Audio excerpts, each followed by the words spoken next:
Hello, everybody, and welcome back to Edusations. I'm your host, Phil Strunk, and today I have a guest from the little town of Bethlehem, Pennsylvania. Annie, why don't you go ahead and introduce yourself to the viewers? Sure. Hi, my name is Annie Giersick. I teach high school math at Freedom High School, which is in Bethlehem, Pennsylvania. I'm originally from New Jersey. I went to Muhlenberg College, and now here I am, little town of Bethlehem. Little town of Bethlehem. So you went to Muhlenberg College. That is inside of the great state of Pennsylvania, my home state. What were some things? Was your major in math ed, or how did you? So I was a little ambitious. I actually double majored in math and music. Education was a program and a certification at Muhlenberg. It wasn't a major, but I also minored in computer science. So I did 2 majors, a minor, and a certification. That sounds crazy. That's awesome. Yeah. So I take it that you've always been a kind of go-getter then. Yeah. Yeah. Right. So you're a math teacher now. Very cool stuff. As a high school math teacher, I feel like, and I've spoken with other math teachers in different episodes as well, about they're seeing some changes in math education. It hasn't been too long since you were in the classroom as a student. What are some changes that you've noticed in the way that you teach compared to the way that you were taught mathematics? Right. I think it's definitely something I talked with one of my teachers about, is the evolution of how, I think it's really interesting how technology changes the types of problems we ask. Like he was even talking about like higher level calculators changed questions. We can ask more of, we can put in a calculator, the calculator can spit out the complicated math for us, and then we can take the time as a teacher to say, well, what does that number mean? And if that number is negative, what does that tell us? And if that's a really big number, what does that tell us? So I think it's really great. You're getting less caught up in the computation. And if you're using a calculator as a tool and using it correctly, you're able to focus so much more on what the math means and all of the reasons that math is like really cool. I love that. And, I think whenever we were in school, there was this constant understanding of, you go home, you do these like 20 math problems. And then whenever you'd ask the teacher, like, when are we ever going to use this in the real world? They would get really defensive about it. But it sounds like you are creating opportunities where math is readily available and readily relevant to your students. How are they reacting to that? Yeah, I mean, I really try my best. I try to give a lot of choice. And so I think sometimes the choice can lead you in a direction that's more interesting to you. They love having the choice, even if 90% of them are choosing the exact same options. And sometimes you hear it that way a little bit, but they love having the choice to kind of explore and discover and see why the math kind of. So what do some of those choices look like?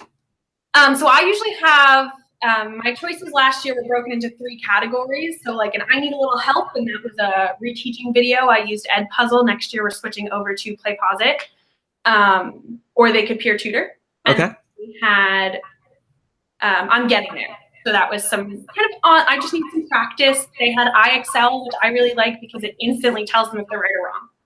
The scoring gets a little frustrating, but some of them like the instant feedback.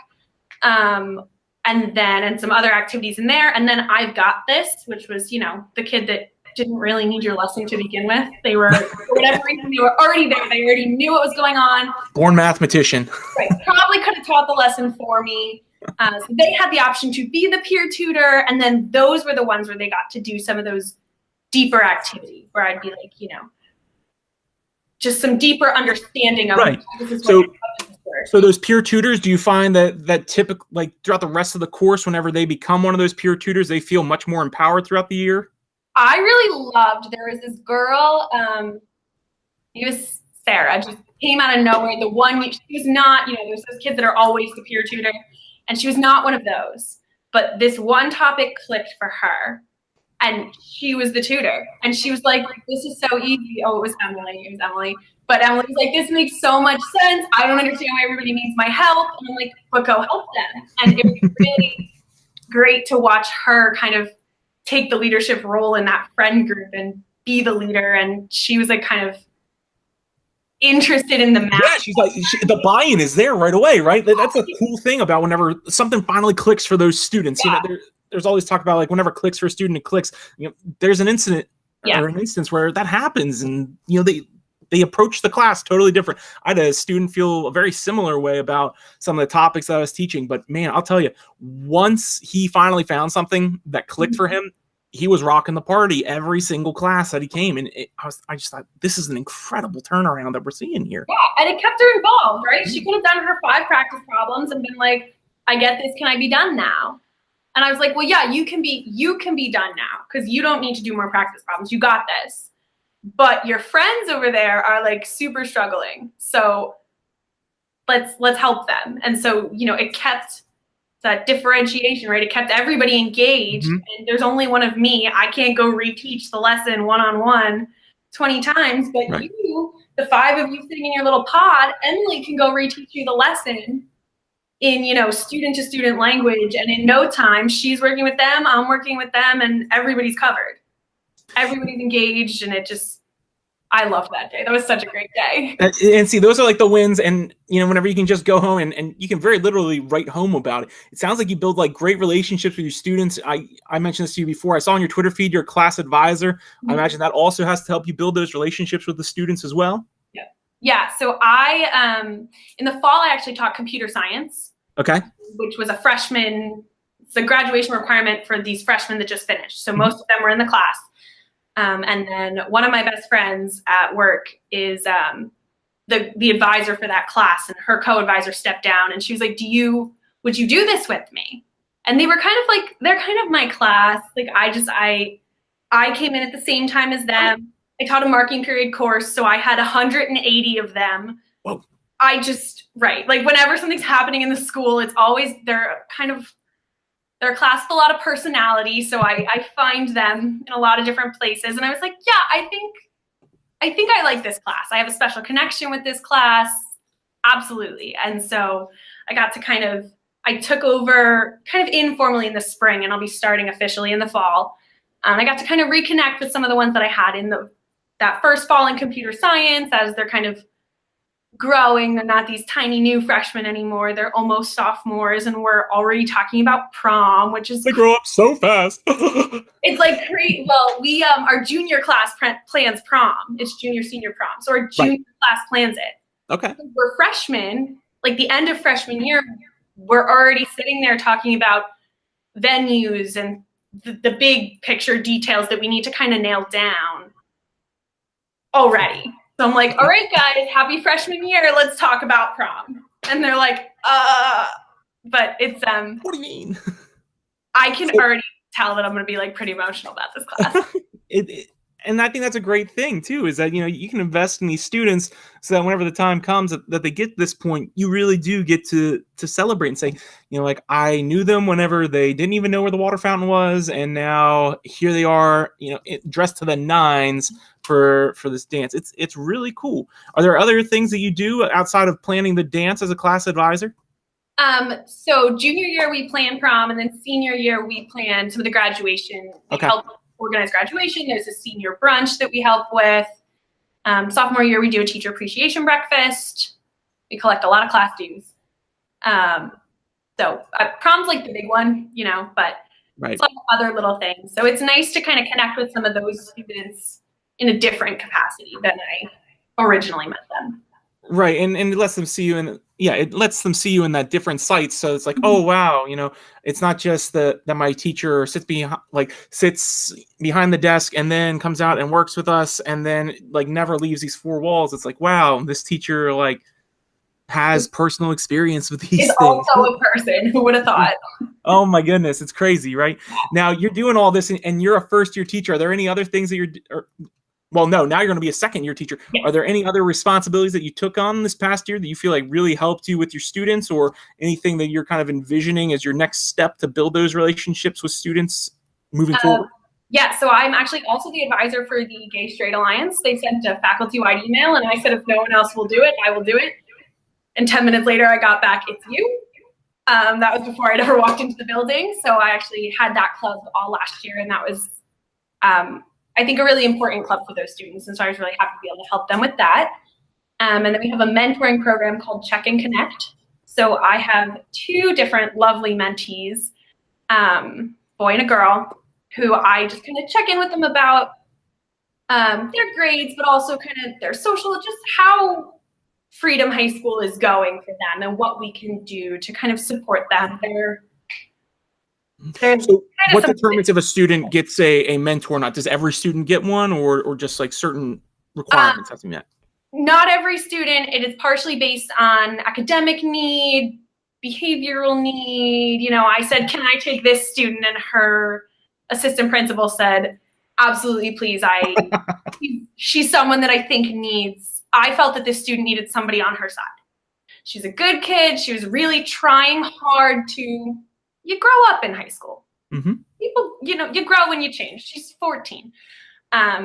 And she didn't have the best reputation, and I thought some teachers prejudged her, and I thought that she needed a grown-up. I'm apparently now a grown-up. That's a lot for me. I know, right? Isn't that crazy? I thought that she needed somebody on her side. Okay, yeah, and every student needs those advocates. Yeah. Sometimes people feel like only like the really, really good kids need somebody to stand up for them, and sometimes, you know, it's really that these kids that are misbehaving or doing these different behaviors, it's a cry for help. And I think that I'm saying something that you likely agree with, and pretty much everybody that watches the show agrees with, but I think it's something worth being said too, is that don't discount behavior as that kid is bad. They might not be making the best choice, but how can we as educators help them get to that point instead? And I think it's great that as a first-year teacher, you've come in and recognized this. You know, you've been doing a lot, it sounds like, reading your Twitter feed and checking in with you in Twitter chats, and now having you on the show. Yeah. It sounds like you're really jumping into this full throttle. What were some things whenever you were in college, or what do you think's been like what's been the biggest surprise for you having left college and now having finished your first year as a teacher? Oh my gosh. You know, it was really interesting when I have a lot of freedom, but I have a lot of, I know, you know, Muhlenberg was really great. I'm told it's not like this everywhere. My student teaching supervisor came into my classroom unannounced once a week. I saw her every single week. I also got an observation unannounced from the head of the program and from a math teacher, like a math professor. Okay. So I observed a lot, and I always had to have the typed, fully written Muhlenberg format lesson plan. That's like 5 pages long, right? Yeah, in the binder, ready to go with a copy and a fully worked out answer key. Always. And they could walk into my room, they could pick up my binder, they could read it, and it happened. And I had to, and that was sometimes the motivator. When you're a college student, the motivator to write the lesson plan and to not wing it, is someone's going to pick up this book and there needs to be something typed in it. And so all of a sudden they were like, here's a geometry book, go. And I was like, what? I'm a grown-up now. I'm a grown-up, right? I'm the adult now. Where do I submit my lesson plans? You don't. I don't. I'm sure they could ask me for a lesson plan if they felt that I was unprepared, but I don't have to submit lesson plans, which I know some schools do. I don't have a mentor teacher in the classroom with me to save me if I'm unprepared. So I think just the shocking, you get the amount of freedom you're going to have, but then there's just, these are your students, as there's a kid, that big whoa moment, right? Yeah, and as a kid, they tell you to go get a grown-up, right? And that's me. They're coming to get me. They're right, yeah. It's a big shock. Yeah, my students, I had juniors in the spring, and they, the last week of school, they were like, "How old are you? How old are you?" And I was a little hesitant to tell them. Some of them knew from different things. And they were like, finally, I'm like, "You guys, I'm 22. And they were like, "Yeah, that's my sister's. You're like my sister." I go, "Nope, I'm your teacher." They're like, "Hey, you're 5 years older than me." I go, "But in those 5 years, I got a Bachelor of Arts, a Bachelor of Science. I bought a house." And I just kind of went off at them, and they were like, "Good for you." That's a lot. And that's a great example for them. That's something. And I show up every day to do this job and love you guys. Every day I care about you people. And they were right. So then, you do these things, and you're right. Freedom, sometimes that freedom's like a big whoa moment. And especially as a first year teacher, and you know, you did a lot in education, and then you came out, got those 2 bachelor degrees, and bought a house. Holy cow! You know, is there anything Annie can't do? You know, what are some tips that if there's a first year teacher watching this, or somebody that's getting ready to be a first year teacher watching this, what are some tips for surviving that first year, in your opinion, from your experience? Yeah. So I would say like the most important tip is there's an article from Cult of Pedagogy about finding your marigold. I don't know if you've read that. It's a great article.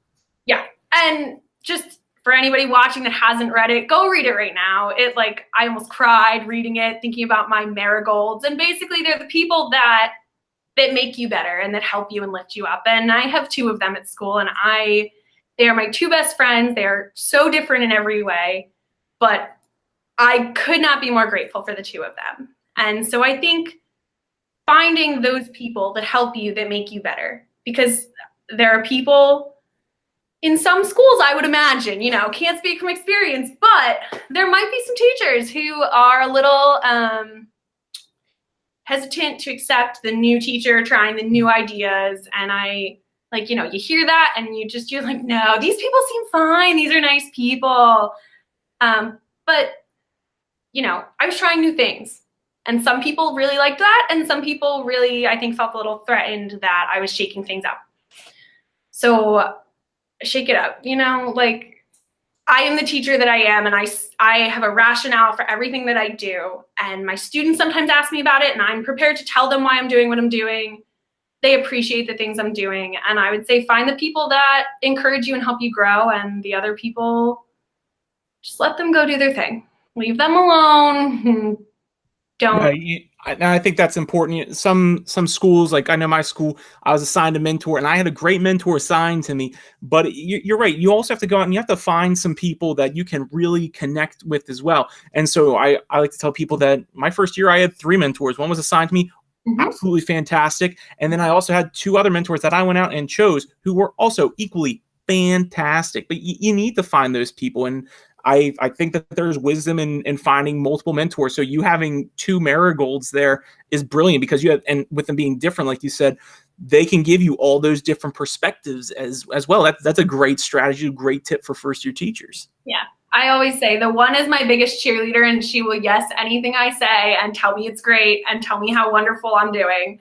And the other one will know whether I need a pep talk or to be told, get over it and go teach the kids, before I even really tell him anything's wrong.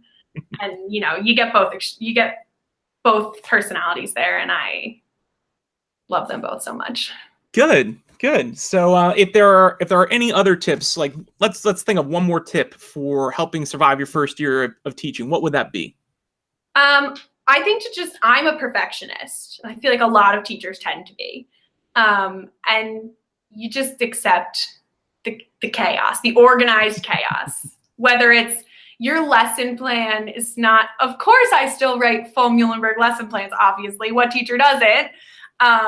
But your lesson plans, you're going to figure out what works for you, and the lesson might not go as you expect it to, and that's fine. And your students are going to talk in groups, and it might get a little loud, and you're stressed that the teacher next door thinks your class is loud. It's going to be a little, you can't control it all. You know? Yeah. You can only control yourself. It's a lot of other individuals in the room with you, and you do your best, but you just got to accept the chaos and just live in the organized chaos. Yeah, right. And it's so hard to like give up that perfectionism too, because in college, whenever everything was done in a vacuum, it's like, oh yeah, this will all work exactly as I planned. And then all of a sudden you find out that whenever you're in the actual classroom, you know, Timmy the other night, like his mom and dad were up late last night, like watching a TV show really loud, so they didn't get sleep. Or, you know, Jenny over here didn't get any breakfast this morning, so she's hungry. There's all these different factors, and it's not always necessarily that like you as the teacher that your plan went awry. Sometimes it's just like there are external factors that weigh in, and you have to keep that in mind if you're going to be able to reach these students as well. Would you agree with that? Oh, absolutely. Yeah, a lot of the time it's way out of your control. And even when it's, you know, I've had things where I go to put something on the board and I'm like, oh, this is like totally my fault. Didn't work out. And I've talked about this in a couple Twitter chats that I will say to them, like, well, and they'll look at me because like they're juniors, they're big kids. they'll look at me like, this isn't working for you. What are you going to do? And I just go, well, we're all learning here. So we're going to try this again. I'm learning, you're learning, we're all learning. And I have really, like, the first time I said it, they kind of thought it was like corny and I was whatever. And then, you know, something small happens a few weeks later. You write something, you know, you write +6 instead of -6, and then you get halfway through the problem before you realize that. And I say it, like, I'm not afraid to say, I messed up, I'm sorry, I'm learning, let's fix it together. And I noticed that the second time I said that, or the next time they heard me say something like that, that it really, that's the biggest thing I can say to create a culture of learning and risk-taking in my classroom, is that I was not afraid to say, this isn't working, let's try something else. You know, I'm a learner too, and I think it breaks down that student and teacher barrier. Yeah, I think that's very important for us to consider as well, and it takes a lot of humility to be able to do that. So I definitely commend you on that. Hey, listen, we've talked about a lot of really cool things today. We've talked about your role as a class advisor, being a math teacher, first-year teacher, and about 15 billion other things that you do, which is really cool. We are starting to get to the point of the show where our time is running up, so we're going to do our high fives here. These are 5 questions, totally unrelated to education, just so the viewers get to know you a little better. You ready for them? Let's go. Okay, first one, fiction or nonfiction? Fiction. Yeah, what kind? I don't know. Like, I'm a big Harry Potter fan, Star Wars fan, and all that. So. Yeah. I was a big John Green fan. Okay. Yeah, like when I was a little younger. So I liked a lot of his books. They were like kind of realistic-y fiction. Yeah, right. Cool. Yeah. Second one, Hawaii or Disney World? Oh my God. I'm gonna go with Hawaii. Okay. I've been to the Disney resort in Hawaii, so there. There you go. Good compromise. Third one, country music, yay or nay? Oh my God. I'd go with yay. My mom and I have this fight all the time. I'd go yay. Okay. I am not a huge country music fan. I keep trying to. But... I gotta be in the mood, you know? Like, yeah, okay. I already be in like a good mood, and then it just gets me hyped more. If I'm like annoyed, I'm like, shut it off. Done. Oh. I feel like I'm betraying my current home state of Virginia whenever I say I'm not a fan. Fourth one, favorite Italian dish? Oh, I just came from dinner. I had penne vodka. That's always a good one. Okay. We had Italian tonight too. We went to Carrabba's. It was very tasty. Nice. Fifth one, best thing you've done this summer? I went to Disney for my birthday. Yeah. So we kind of just went for the weekend, but that was a lot of fun. So. Yes. So did you go to, which parks you go to? We went to all 4 in one day. Whoa! Yeah, we got a guide, and okay. we did all. You're gonna be real jealous. We started in Hollywood Studios. We did the 2 new Toy Story Land attractions and Midway Mania. Oh, sweet. Then we took the shuttle over to Epcot. We did Test Track, Frozen, and Soarin'. And then we hopped over to Animal Kingdom. We did the Navi River and Flights of Passage. Oh yes, those are awesome. And then we ended in Magic Kingdom. We did Big Thunder. That's what I call a day in Disney. I feel like we did something else. And then we hopped the shuttle to the airport and flew home. Ta-da. I spent my birthday. That's great. Well, Annie, thank you so much for being on. If you are watching the show right now and you want to connect with Annie, you can find her Twitter handle below in the description of the video. Also, be sure that if you're enjoying what you're watching in Edusations, to subscribe to the channel. If you or somebody you know are interested in being on Edusations, they can very easily sign up by going to philstrunk.com/contact. Thank you all for watching. Have a great day. Bye-bye.